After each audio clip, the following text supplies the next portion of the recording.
C'est mon ex-mari, répondit une autre voix féminine, que Matt reconnut immédiatement. Tournant la tête, il vit son ex-femme se diriger résolument vers sa table. La première pensée de Matt fut « Bon sang, qu'est-ce qu'elle veut ?» Fiona s'arrêta à quelques pas de la table. « Je sais que tu me détestes probablement », commença-t-elle avec hésitation. « Mais est-ce qu'on peut parler une minute ?»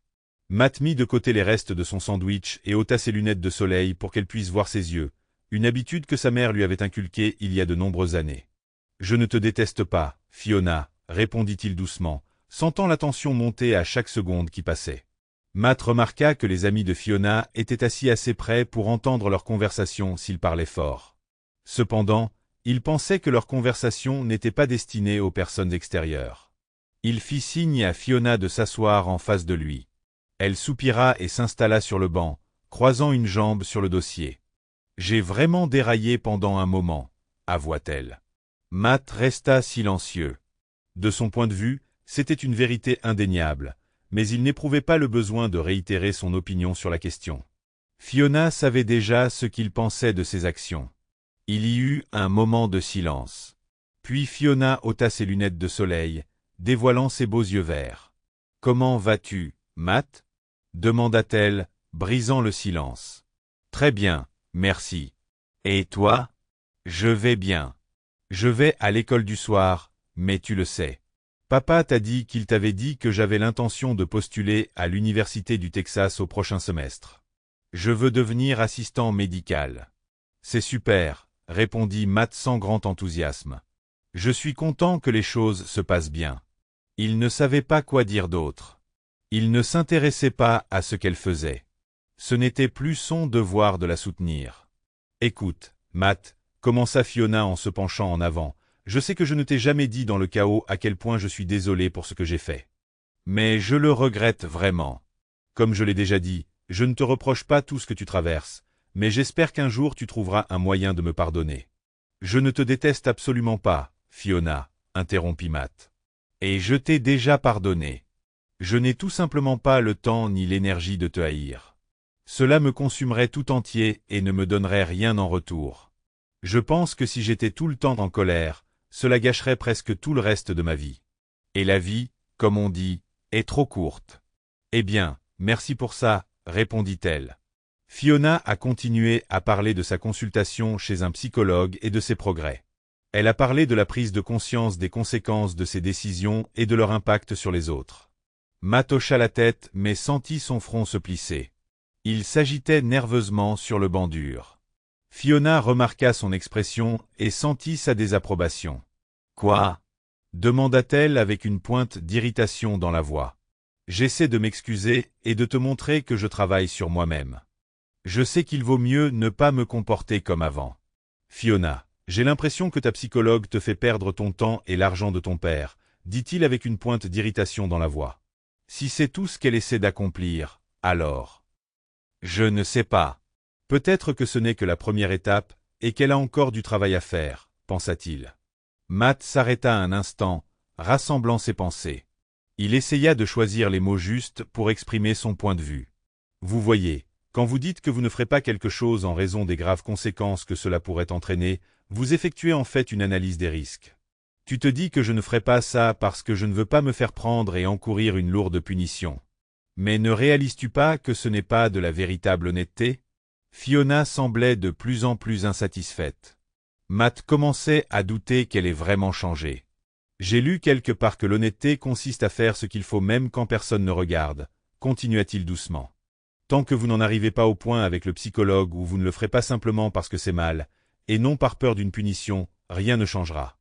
Tôt ou tard, vous succomberez à nouveau à la tentation, pensant que dans certaines circonstances particulières, les conséquences ne seront pas si effrayantes ou que personne ne le découvrira. Fiona prit une profonde inspiration. Elle était toujours irritée, mais peut-être commençait-elle à écouter. Tu vois, pour moi, c'est comme ça, Matt a essayé d'expliquer sa position. Nous sommes tous humains, nous sommes tous imparfaits et chaque jour nous sommes confrontés à des tentations. Mais si une personne ne peut pas ignorer instinctivement la tentation, sans même y penser ou analyser les risques, alors tôt ou tard cela mènera à la tragédie. Fiona le regarda, manifestement prête à s'enflammer. Bon, Je suppose que je ne suis pas aussi parfaite que certaines personnes, dit-elle sèchement en s'éloignant. Mais son expression changea, elle essaya de se calmer. Secouant la tête, Fiona prit une profonde inspiration et expira lentement. Je t'aimais, Matt, dit-elle en changeant de sujet. Crois-le ou non, je t'aimais vraiment. Et je t'aimais, répondit Matt. Je l'ai prouvé en ne te trahissant jamais. Si elle pouvait se mettre en colère à ce point, lui aussi le pouvait. Fiona fronça noblement les sourcils et détourna le regard. Mais le dire à ma mère, à mon père, à mes frères et sœurs et à tous ceux que nous connaissions, c'est ça que tu appelles de l'amour? Demanda Fiona avec amertume. Il renifla légèrement. N'est-ce pas comme blâmer la victime, Fiona? Tout ce que j'ai fait, c'est mettre en lumière ce que toi et ces idiots faisiez. C'est comme retourner une pierre et regarder toutes les créatures gluantes se disperser, vous savez? Matt était sur les nerfs. Il prit une profonde inspiration délibérée, se força à détendre les muscles de sa mâchoire et à baisser les épaules. Et quant à la façon dont c'est arrivé, il dit, maintenant complètement sincère, j'ai simplement suivi ton exemple. Fiona fronça les sourcils et haussa les sourcils, ne s'attendant visiblement pas à ce tournant dans la conversation. Matt regarda Fiona, son ex-femme, avec amertume dans le regard. Il lui rappela qu'elle avait elle-même parlé de ses motivations. Elle s'amusait parce qu'elle le pouvait et parce que c'était agréable. Tu ne te souciais pas de mes sentiments. Tu n'as même pas pensé à ce que j'avais à endurer, n'est-ce pas? Elle baissa la tête et se tut. Soudain, Matt se sentit lassé de cette conversation qui faisait ressurgir de vieilles blessures. Il mit ses lunettes de soleil, s'étira et se leva. Fiona, je n'aurais peut-être pas dû aborder ce sujet. Cela m'a traversé l'esprit. Je suppose qu'un psychologue finirait par orienter la conversation vers une compréhension plus profonde de ce qui s'est passé de toute façon. J'espère que je n'ai pas ruiné ses plans, dit-il avec lassitude. Je dois y aller. Au revoir. Il fit un pas en arrière pour contourner la table de pique-nique, mais s'arrêta et se tourna vers Fiona. Tu sais, je t'ai vraiment beaucoup aimé. Mais tu as épuisé tous mes sentiments en moi en une seule journée. Il ne reste plus rien. Tout ce que j'ai, c'est le souvenir de t'avoir aimé. Je suis désolé, c'est comme ça. Matt se retourna brusquement et se dirigea vers les portes menant à la prairie ouverte où son petit avion Cessna était garé. En chemin, il jeta les restes de nourriture dans la poubelle. Il n'avait plus envie de manger, pas même cette grosse part de tarte aux noix de pécan qui lui semblait sans goût. Plus tard, il le regretterait, mais pour l'instant, il voulait juste être le plus loin possible de son ex-femme. David ne savait pas ce qu'il voulait faire ensuite dans la vie, mais il était certain que voler ferait partie intégrante de son avenir. Il a suivi des cours de perfectionnement pour renouveler sa licence de pilote, notamment une formation au vol aux instruments, puis a passé du temps à voler avec un instructeur pour retrouver ses compétences. L'oncle de Matt, Jake, le frère aîné de sa mère et l'homme qui lui avait appris à voler, était décédé 6 ans auparavant, laissant tous ses biens à sa sœur. Cela comprenait 5 petits avions garés derrière la grange dite North Barn, à environ 1 kilomètre de la maison. Matt a embauché 3 mécaniciens d'aéronefs qui, pendant leur temps libre, ont amené les 5 avions dans un état conforme aux exigences de navigabilité de la FAA. Cela n'a pas pris beaucoup de temps. Il les payait pour le travail, pas pour le nombre d'heures travaillées, et il les payait très bien. C'est pourquoi, avec une surprise joyeuse, les mécaniciens découvrirent qu'ils avaient beaucoup de temps libre pour travailler sur les avions de Matt.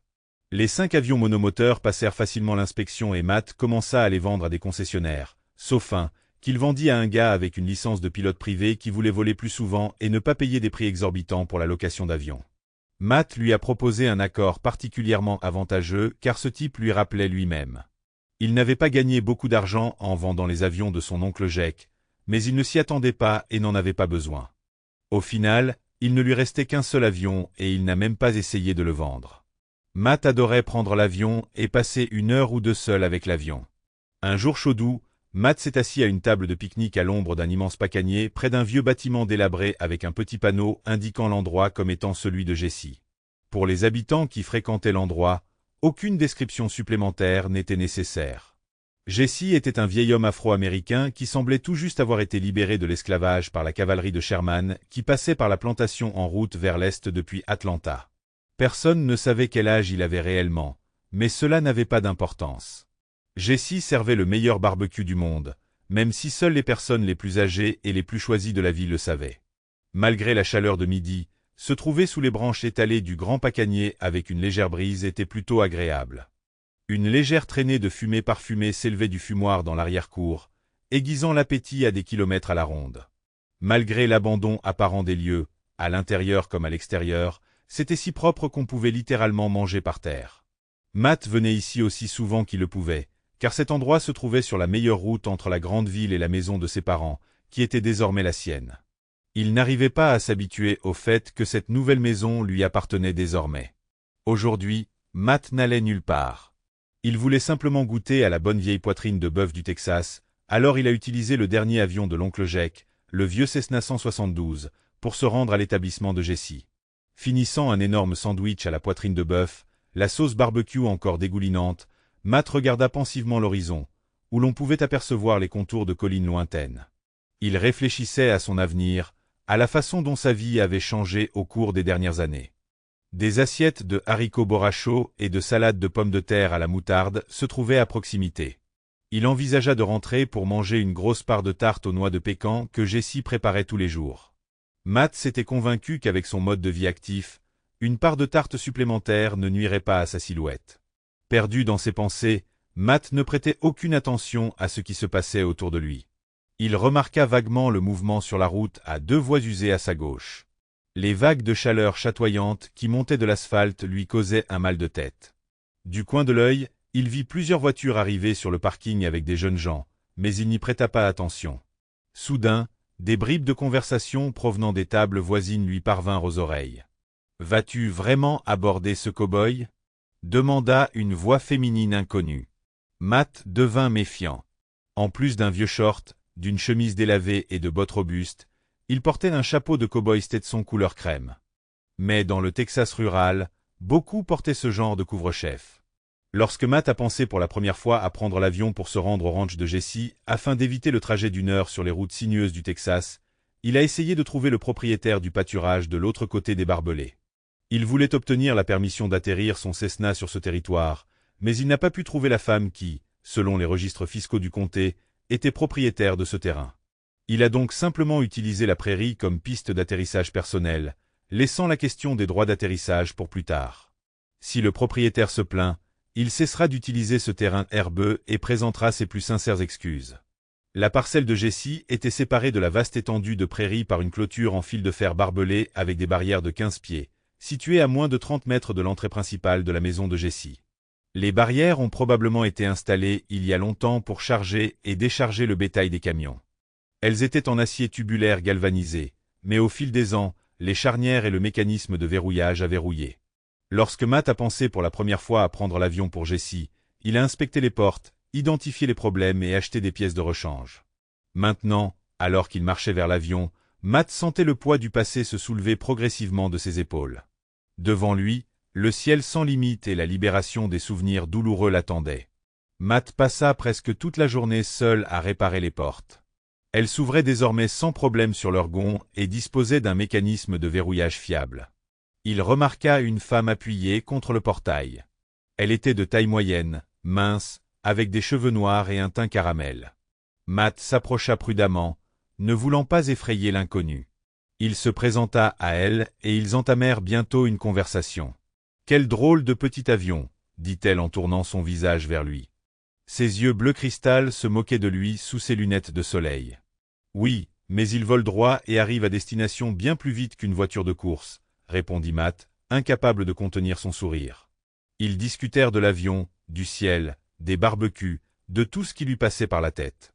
Matt était fier de lui d'avoir pu engager une conversation intelligente avec cette belle femme. « Tu es pilote » demanda-t-elle. « Oui, confirma-t-il. Tu n'as pas l'air d'un pilote, remarqua-t-elle en le regardant de haut en bas. Ma combinaison de pilote est actuellement au pressing. Tout comme la combinaison de Superman et la cape de Batman, a plaisanté Matt. Elle lui a légèrement tapé la main et s'est rapprochée de lui. Ou alors s'est-il rapproché d'elle. Son contact était doux. Matt en voulait plus. « Tu veux faire un tour » demanda-t-il, espérant une réponse positive. « Faire un tour ? Tu veux que je vole dans ton petit avion » demanda-t-elle gentiment. Elle semblait attendre cette offre depuis longtemps. Matt réfléchit. Cela signifierait-il que leurs pensées vont dans la même direction? Son cœur battait plus vite en attendant sa réponse. Bien sûr, répondit-il. J'ai une Mustang au ranch. On peut y arriver en 20 minutes en avion et je t'emmène faire un tour. La fille le regarda dans les yeux, puis se détourna et se dirigea vers un groupe de jeunes qui venaient d'arriver. Il s'avéra qu'il s'agissait de ses amis. Julie, cria-t-elle à tue-tête. Elle avait d'excellents poumons. Matt pensait qu'elle pouvait être entendue même par des chauffeurs de camions à 1 kilomètre de distance. Une petite brune à la poitrine généreuse émergea de la foule. « Lance-moi mes affaires, je m'envole en avion !» cria la fille. La pochette en cuir vola immédiatement dans les airs et atterrit à quelques mètres de la fille. Ramassant le sac à main, la fille revint vers Matt d'un pas tranquille. Elle sortit son téléphone et, les yeux fixés sur l'écran, composa un numéro. « Steffi, salut, c'est Merci. Je voyage en avion avec un cow-boy. »« Oui, dans un avion. Nous allons à son ranch, d'accord ?» Matt la regarda avec intérêt. « Alors, elle s'appelle Merci. Mais qui est Steffi? »« Oui, ça ira, » continua Merci en regardant Matt dans les yeux. « Ce sera amusant. »« Oui, le cow-boy est très gentil. »« Non, tu ne la connais pas. » Sentant que quelqu'un à l'autre bout du fil était inquiet, Matt s'approcha d'elle et sourit. Il aimait être avec cette fille, elle dégageait une odeur agréable. Il sortit son portefeuille et montra à Merci sa licence de pilote. « Stéphanie, assez bavardé, bon sang. » dit Merci avec irritation. « Écoute. Écris ça, maman. Je sais que tu es inquiète, mais écoute, d'accord? Tu as quelque chose pour écrire? » Une courte pause suivit. Merci leva les yeux au ciel et secoua la tête avec impatience. Elle ôta ses lunettes de soleil pour lire la carte d'identité de Matt. Il réussit enfin à admirer ses beaux yeux bleus, son joli nez aux taches de rousseur à peine visibles, ses pommettes hautes et ses lèvres charnues qui semblaient si embrassables. Après avoir terminé cette conversation tendue, la fille reporta son attention sur Matt. « Ce n'était pas ma mère, c'était ma colocataire Stéphanie, » expliqua Merci, remarquant le regard interrogateur de David. « Même si parfois elle se comporte comme une vraie mère. » David hocha la tête, essayant de cacher son inquiétude grandissante.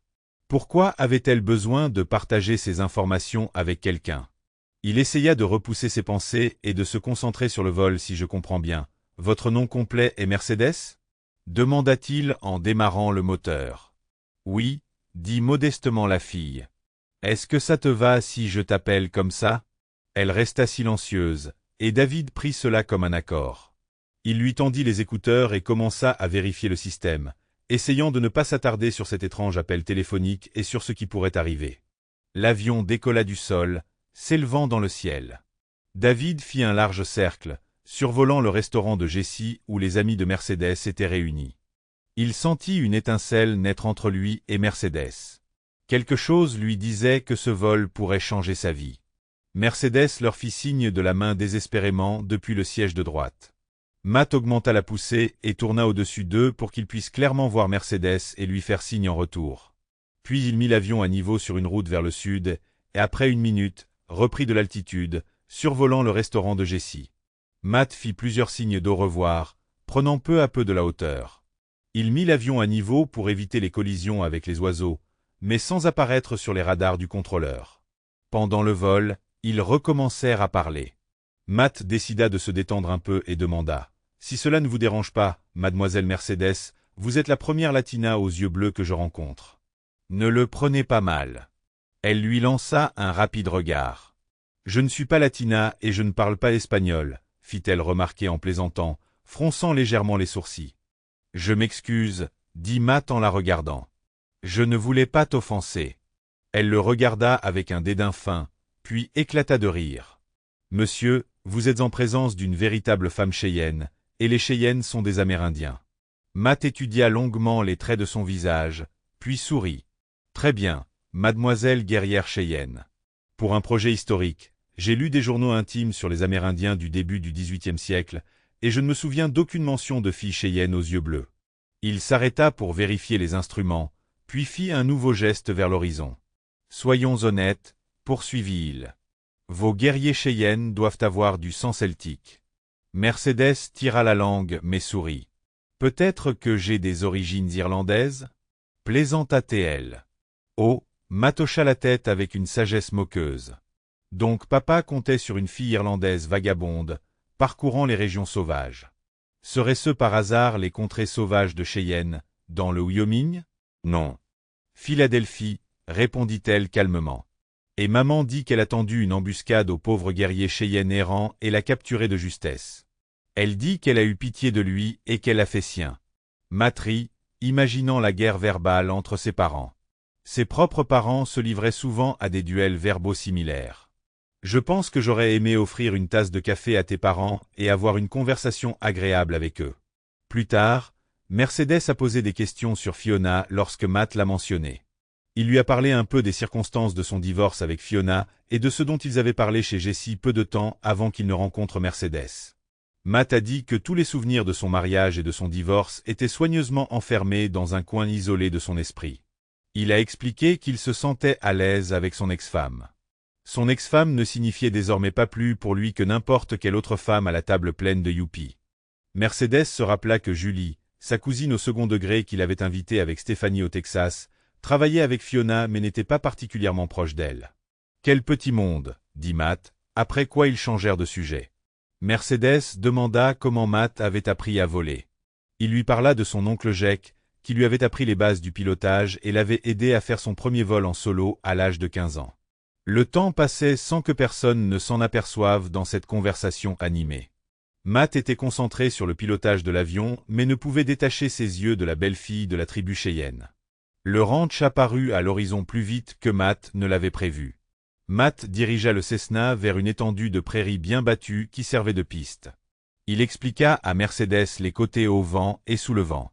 Alors qu'il volait face au vent et virait brusquement à droite, Matt prépara le vieil avion pour un atterrissage parfait sur son train d'atterrissage à 3 roues. Ils ont roulé jusqu'à une grande grange où étaient entreposés des sangles d'arrimage et des cales. Ensemble, ils ont solidement fixé l'avion contre les vents violents, fréquents dans les vastes étendues du Texas. Mercedes a aidé autant qu'elle le pouvait. Après avoir terminé, Matt la conduisit à travers un vaste passage sur le côté de la grange jusqu'à l'autre côté, où la maison était visible à une centaine de mètres. « Très bien, » dit Mercedes en regardant autour d'elle. Elle désigna la maison, près du porche arrière de laquelle le Range Rover de Matt était garé. « Et où est cette Mustang dont tu parlais? »« Oh, elle est là, » répondit Matt, changeant brusquement de direction et se dirigeant vers l'enclos où un petit troupeau de chevaux s'était rassemblé près de la clôture. Il regardait déjà Matt et Mercedes s'approcher, attendant des friandises. Matt n'avait pas de pommes avec lui, mais les chevaux ne s'en rendaient pas compte. « La voilà », dit-il en désignant une pouliche alezane de 3 ans qui dansait comme si elle comprenait quel était le sujet de la discussion. « Et Ginger !» s'exclama Matt en tendant la main gauche. Elle s'approcha volontiers et renifla sa paume à la recherche de quelque chose de sucré. « Permettez-moi de vous présenter Ginger. Ginger, voici Miss Mercedes Cheyenne, une princesse guerrière et tout simplement une bonne personne, dit-il en les présentant l'une à l'autre. Ginger secoua la tête et renifla. Mercedes, de son côté, essayait de retenir son rire. « Quoi ?» demanda Matt, complètement perplexe. Il n'avait aucune idée de ce qu'il avait fait pour être aussi drôle. Il ne pouvait détacher ses yeux de Mercedes, dont le sourire semblait illuminer tout autour d'elle. Matt vérifia nerveusement sa fermeture éclair, s'assurant que tout était en ordre. En riant, Mercedes expliqua qu'elle pensait qu'il parlait d'une Mustang, pas d'un cheval.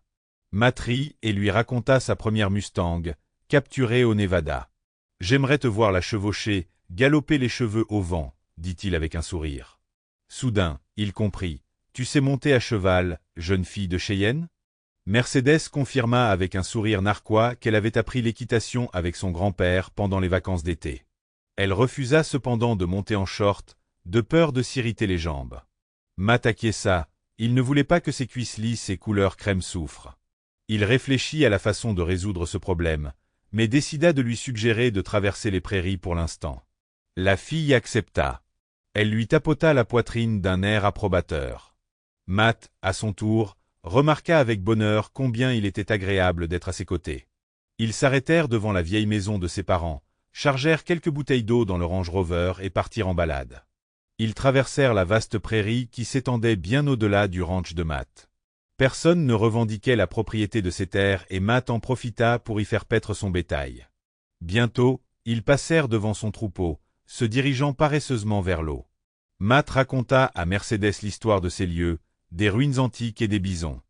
La fille écouta avec intérêt, absorbant chaque mot. « Je te promets de te montrer ces ruines un jour, » dit Matt en la regardant dans les yeux brillants. Lorsqu'ils revinrent à la vieille maison, les ombres s'étaient déjà épaissies. Matt montra à Mercedes la maison où il avait vécu quand il était adolescent et le champ où il avait l'habitude de courir. Les souvenirs l'envahirent comme une vague et il réalisa à quel point sa vie avait changé. En s'arrêtant à la maison principale, Matt coupa le moteur et se tourna vers Mercedes. Son cœur battait fort tandis qu'il parlait. « Mercedes, je ne veux pas te ramener en ville. Je me sens si bien avec toi ici. Mais je ne veux pas que tu te sentes comme une captive. Alors, c'est à toi de décider. » Mercedes le regarda attentivement, comme si elle essayait de lire dans ses pensées. « Que veux-tu » demanda-t-elle doucement. « Je veux t'allumer le grill et te faire cuire un steak avec de la salade pour le dîner, » répondit Matt sans hésiter. La fille réfléchit.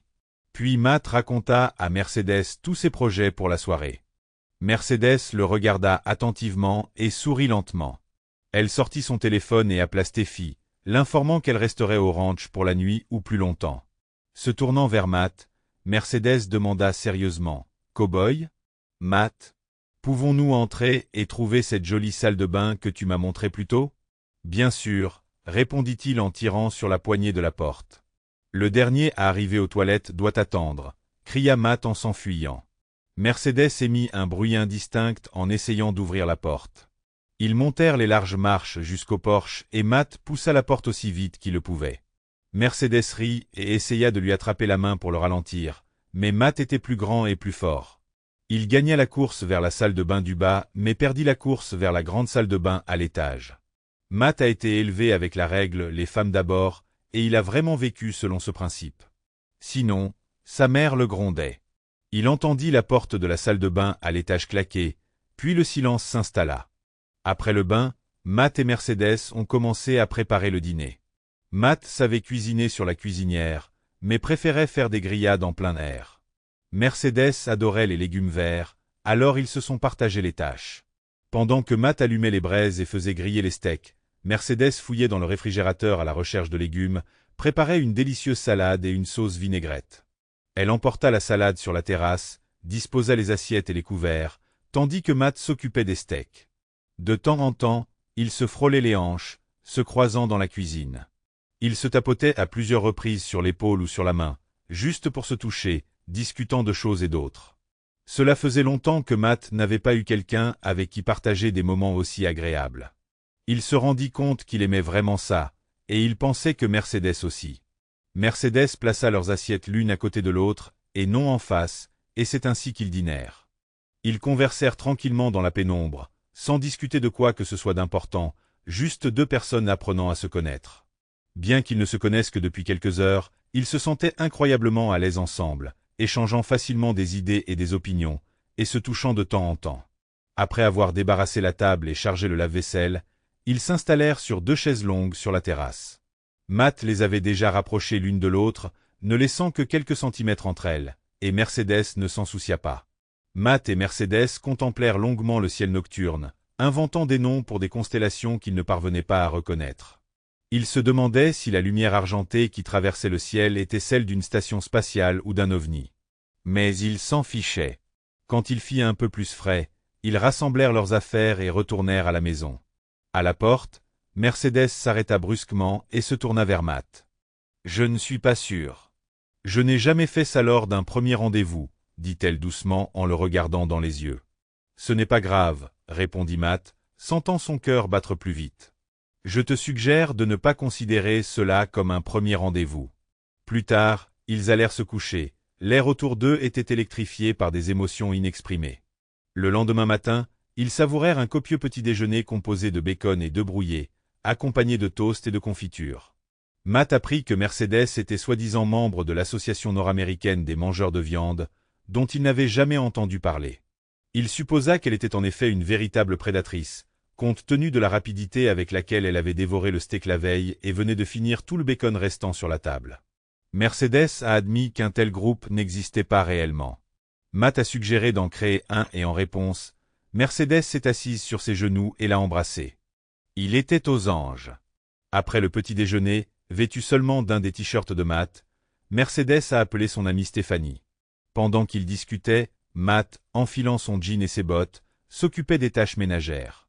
Il sortait les poubelles du foyer derrière le hangar et balayait l'écurie.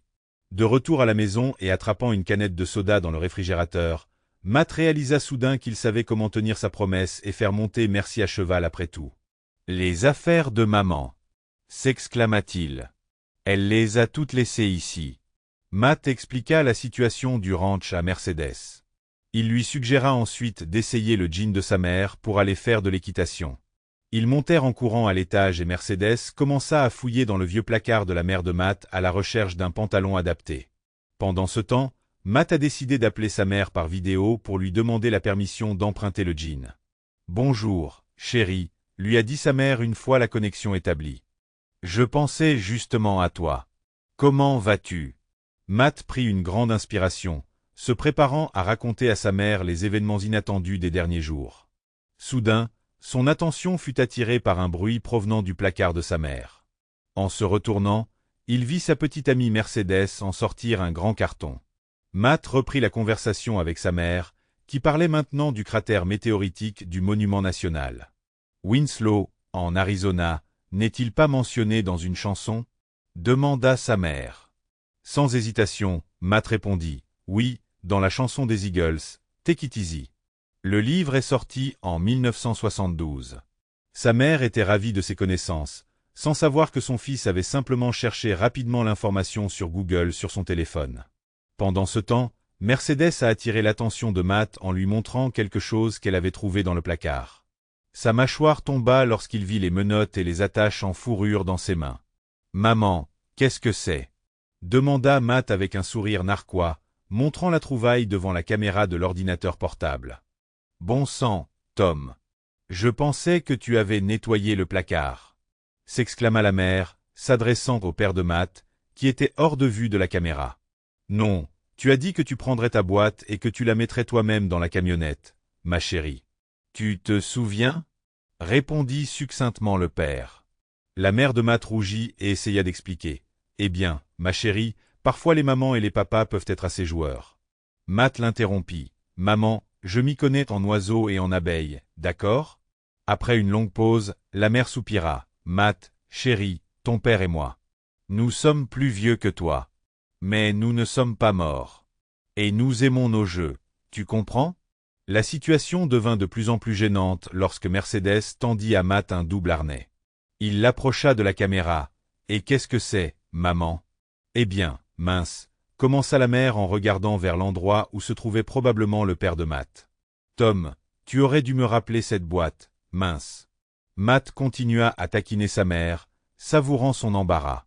Il se rendit compte qu'il ne savait pas grand-chose de ses parents, mais comprenait qu'ils formaient un couple vivant, aimant et visiblement aventureux.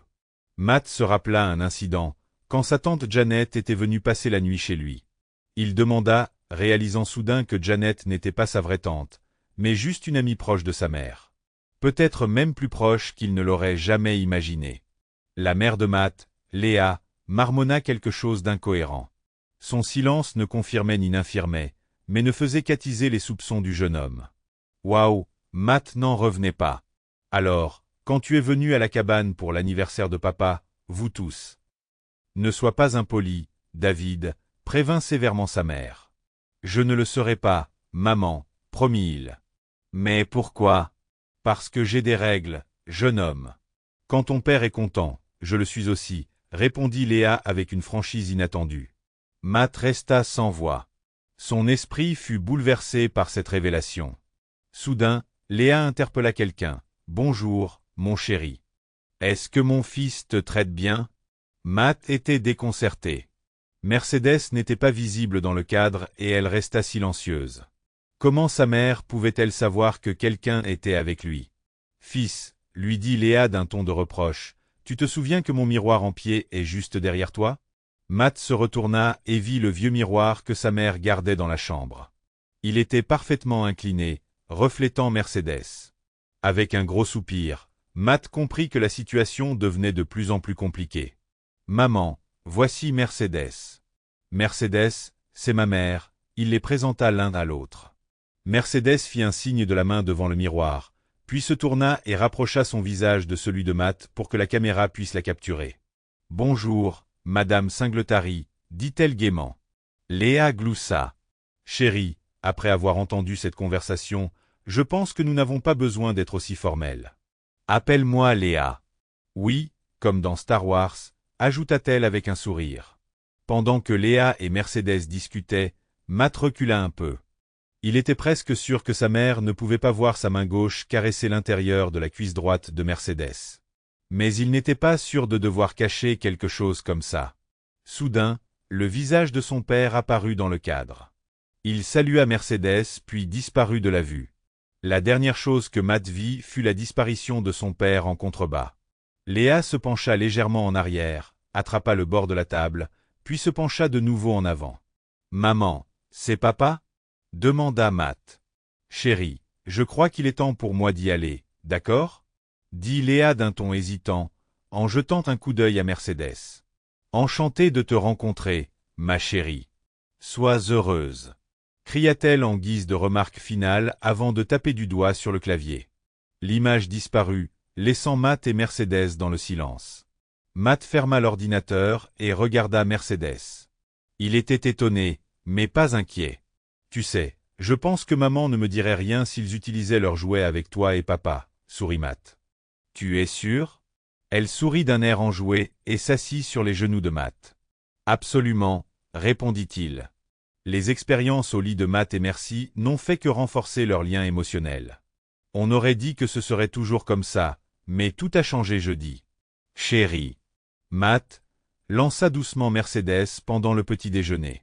Elle était restée silencieuse depuis le matin, et Matt voyait bien que quelque chose la dérangeait. « Oui. » Il répondit avec assurance, s'attendant à découvrir quel était le problème. « Tu te souviens de Stéphanie, n'est-ce pas ?»« Eh bien oui, ton amie, » acquiesça Matt. Mercedes déglutit nerveusement. « Pouvons-nous l'inviter à rester avec nous ? Ça ne te dérange pas, n'est-ce pas ?» Matt était abasourdi. Lui et Mercedes s'entendaient parfaitement, au lit comme en dehors. Ils accomplissaient ensemble les tâches matinales à la ferme, cuisinaient, marchaient, montaient à cheval et appréciaient la compagnie de l'autre. Du moins, c'est ce qu'il semblait à Matt. Pourquoi inviterait-elle quelqu'un qui pourrait compliquer leur relation? D'un autre côté, la question était de savoir si Stéphanie resterait avec eux, pas seulement avec Mercedes. C'était une façon intéressante de formuler la situation. Bien sûr, Matt a répondu d'un ton neutre. Il n'y avait aucune raison de créer des obstacles.